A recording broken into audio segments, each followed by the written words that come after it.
Hi everyone, it's Emma from MSC Makes, and this is a really quick tutorial on how to work crochet standing stitches, which is my preferred way of attaching a new ball of yarn to your work.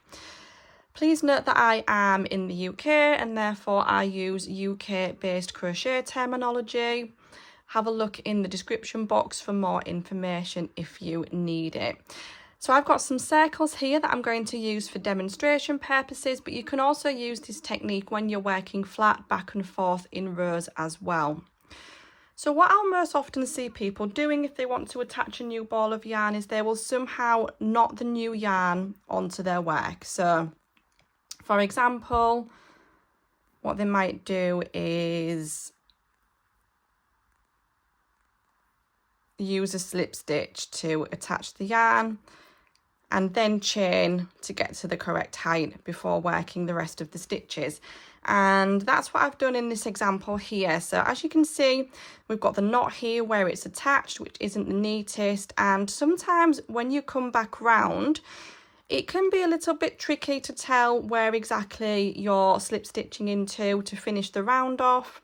In comparison with this one here, I've joined my yarn with a standing stitch. As you can see, the stitch looks exactly the same. It looks just like a regular stitch, and if you look at it from the top, it's nice and clear where we need to insert our hook when we come back round, because it looks just like any other stitch. So I'm going to show you how to do that using the most common stitches. It's really simple. So you'll need to start off with a slip knot on your hook as normal. And the first stitch that I'm going to show is a UK double crochet, which is equivalent to a US single crochet. And we're basically going to go straight in and work the stitch. So I'm holding the slip knot on my hook here. Insert the hook into the stitch where you want to join the yarn over, pull through, and yarn over and pull through too. And then you've worked your first stitch and you've attached the yarn, and then it would simply be a case of continuing to work that stitch all the way around. It's really, really simple, and it looks so much neater as well. If you wanted to work a UK half treble crochet, this is equivalent to a US half double. It's exactly the same. This time we need to yarn over first, and this can be a little bit fiddly until you get used to it. So we're going to yarn over, and it helps if you hold your hook in the knife hold so that this finger here is free to hold onto those loops there and keep them secure. And then we're going to insert our hook just as normal, yarn over and pull through, still holding onto these loops on the hook there, yarn over and pull through all 3 loops. And there we've worked a UK half treble. And then again, it would just be a case of continuing to work that stitch all the way around, but it looks exactly the same, and it's so much easier and neater than working chain stitches.